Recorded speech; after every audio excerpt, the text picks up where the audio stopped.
Welcome back to the podcast. My special guest is Andrea Leinfelder, space reporter for the Houston Chronicle. Andrea and I discuss her experiences covering space and her insights and perspective on the current Artemis 2 mission. So start us off with how you got involved with covering space for the Houston Chronicle. I've been covering space since 2020. I was a business reporter at the Chronicle for a long time, and I found myself drawn to the business of space. So I wrote a lot about the Houston companies that were working in space, and once a NASA job opened, I applied and I got it. So I've been covering space since 2020. So who was covering space before you? Was it someone that you replaced, or were you added to a team of existing space reporters, or what was Alex that about? Stuckey was covering it before me, and she got a different job, and then she left the Chronicle a little bit later. So I took her job when she moved on to a different position. Do you remember your first assignment covering NASA in particular when you started roughly 5-6 years ago? I remember one of the first assignments that felt stressy to me was an OIG report. It was very technical, very fast, and I was like, oh, I have a lot to learn. Mm-hmm.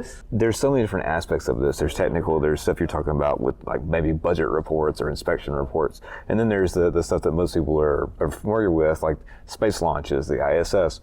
What do you like to cover the most and why? Ooh, I don't know. I love covering a wide range of things. Obviously, it's always special going to rocket launches.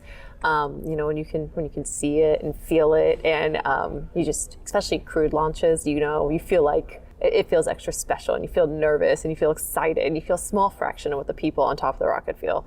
I really love seeing launches, but I also really just enjoy talking to people in the Houston area who are in the space sector, because I find their enthusiasm to be contagious. And so as they're talking and they're explaining all they do, I just find myself really being drawn into that. So I really just love learning and telling their stories.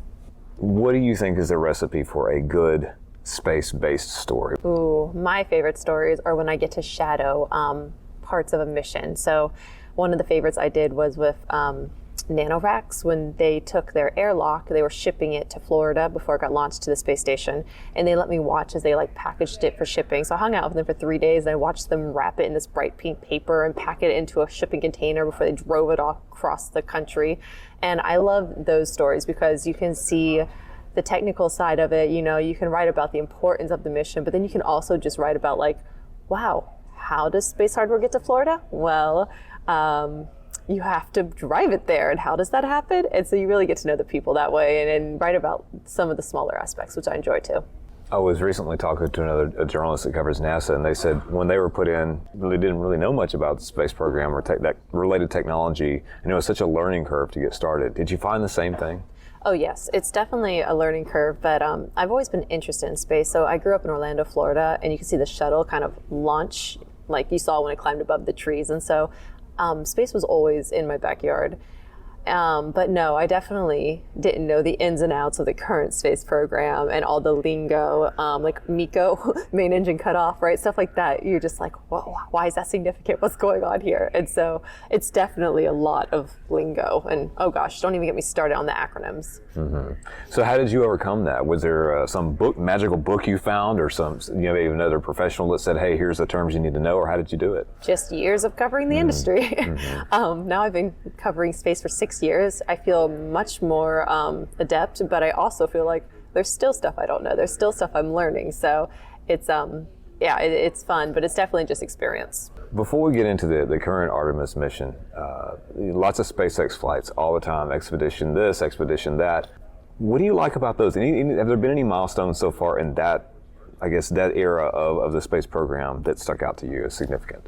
Are you talking more about crewed? Are you talking about the Starlink? What are we talking about? Yeah, any of the innovations that's come since we started using SpaceX to fly people around. Yeah, well, the reusable rockets from SpaceX has obviously been a big game changer, and they're just really fun to watch, right? To especially when they launched the Falcon Heavy and those two come down and land side by side. Those are just cool to watch.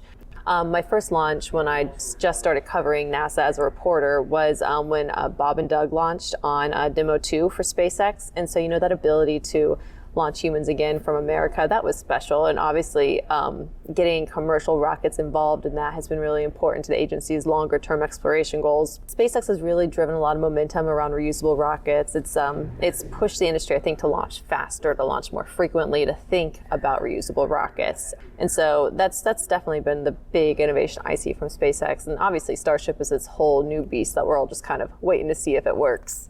Covering these press conferences, whether it's in person or it's on a phone bridge, I've been with you in the same room covering live press conferences. I've heard you on the phone bridge a time or two over the years, and a lot of people think that's got to be the driest, most boring aspect of what you do. How would you sum up that experience, and what's the significance of it? Why is it important to your job? A lot of the time, these news conferences are our only chance to talk to the official leading NASA, and so it's important to have those chances to talk. But I also say NASA does sometimes a little too many news conferences. I think there's news conferences every day leading up to the Artemis 2 launch, which was helpful, but I was questioned out. All my articles had been started in February. We've been delayed. I had no more questions. Mm-hmm. So sometimes there are too many news conferences, but it is really helpful to have those opportunities to talk to the leaders of NASA and to hear from them directly, what is going on with the agency. And it's a lot easier to get a question from them on the spot like that, or get an answer from them on the spot like that. So in that same environment, you might get one, possibly a follow-up question, you may get two questions. How do you script your questions, think of your questions that one or two you may get as in relation to how it may help your story? I mean, because you could ask a myriad of different things, but how do you determine what you're going to ask? Yeah, one thing I try and do is I try and write down my questions, so when the mic's in front of me, I'm not going, right? I want to make sure it's a very coherent question, because it's easy for those to get lost in translation between my brain and my mouth and their ears, right? But a lot of times I'll be writing an article and I'll just have a hole in it and just bold quote here, and it's an answer I need for whatever topic I'm covering. So a lot of times it's my article's mostly written, except for a few places where I will add in comments from these news conferences. Day in the life. What's the average day? Now we're going to talk about right now in Artemis, not just day in the life on before this, but we've launched Artemis 2. There's a whole lot going on in the 10 days it's going to be up there. There's already been so many milestones. What's your typical day now, or is there such thing as a typical day? Typical day now starts when I wake up. I check my email immediately to see what I got overnight, because NASA is operating 24/7, and usually I will have an email that hit at 2 a.m. or 4 a.m. being like, XYZ is happening today, here are the updates you need. So the first thing I do is check that email. And then NASA has a great schedule online, and so it changes a lot, so you'll have to refresh it. I found that quickly, that you have to refresh the page you have open on your tabs, but I'll just refresh the page and see what's happening that day, and what I want to tune in on, and I'll pull up the NASA live audio and video during moments that I'd like to watch, and sometimes I have it running in the background, but a lot of times I'll be writing or coordinating video with some of my colleagues, or just planning out different headlines and stuff, just trying to keep ourselves organized, because it is a lot of information coming at us over these 10 days. What have been some of the milestones you've looked forward to and, I guess, written on as they've happened so far? Yeah, definitely launch and lunar flyby, and now I'm waiting for splashdown. So, launch, obviously, there's nothing quite like a rocket launch. The lunar flyby, I was really excited to hear about the scientific observations they'd make.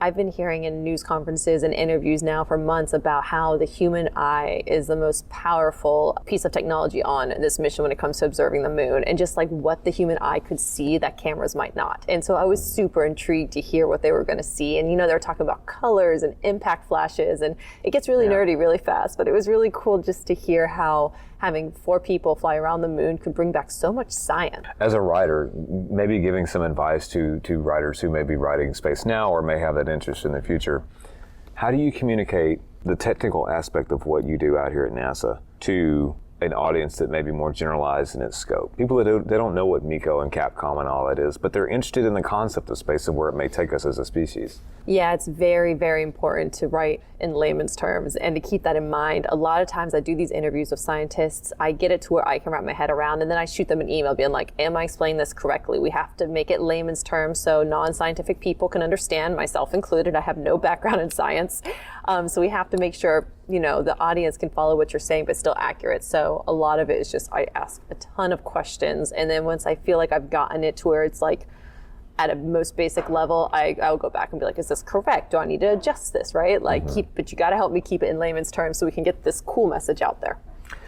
The Houston Chronicle is a really large news network, and I mean, you can find copies of the Houston Chronicle probably all over the world, someplace, one place or another. Your word is reaching out there. You're helping tell the story of Artemis too. I'm sure that's not lost on you and the significance of that. You ever just sit back and think, I'm sharing this story of humanity with the world, my own way, my own style, my own words. What do you think about that? Yeah, sometimes I think about that. A lot of times it's just easy to get lost in the day-to-day of this is my job. I try and pause and think like, oh wow, this is a cool moment. I'm grateful I get to be here for this. I've been trying to appreciate just like staring at the moon a little more lately.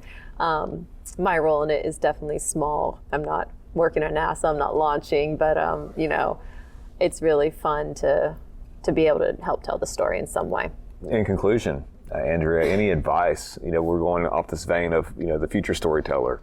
Whether it's when these days you've got so many different outlets that you can tell a story, not just text. What you may have had years ago, radio, TV, social media, everything. What are the elements of a good story? Whether it's telling the story of NASA or telling the story of anything. A lot of the elements of a good story are details.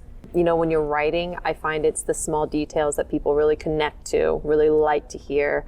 Actually I sent out a post on X about how when the astronauts on the far side of the moon, the communication blackout, they had those like maple cream cookies from Canada, and that has just blown up on my social media. People love that detail, right? So it's like a lot of times you want to get these interesting small details because that really brings people into the story. And the same goes for photo and video and audio too. Get detailed shots on photos and videos. You want to capture people's facial expressions. You want to get motion, get movement. And anytime you can write like color into a story, like emotions, expressions, just details of what was going on, that always helps. I mean, when Jeremy Hansen announced that they wanted to name the craters Integrity and Carol, a detail you got to get in that story is just how did the astronauts respond to that news, right? They were wiping away tears. They came into a group hug. It's those types of details that make it the moment special. Just saying, oh yeah, they announced that they want to name these two craters. It's not as touching as when you saw the video of them like, all coming together for a hug. When you heard the audio of them kind of like breaking up a little bit, being able to write that in a story, like they were wiping away tears. It's that type of detail that really helps tell a story and really helps these moments gain traction with more people. If you enjoyed this video, consider supporting our effort to share the news in print and on our extensive website, and now on our new YouTube channel. Contact publisher David Day at area code 409-943-4265 to support the Post newspaper today.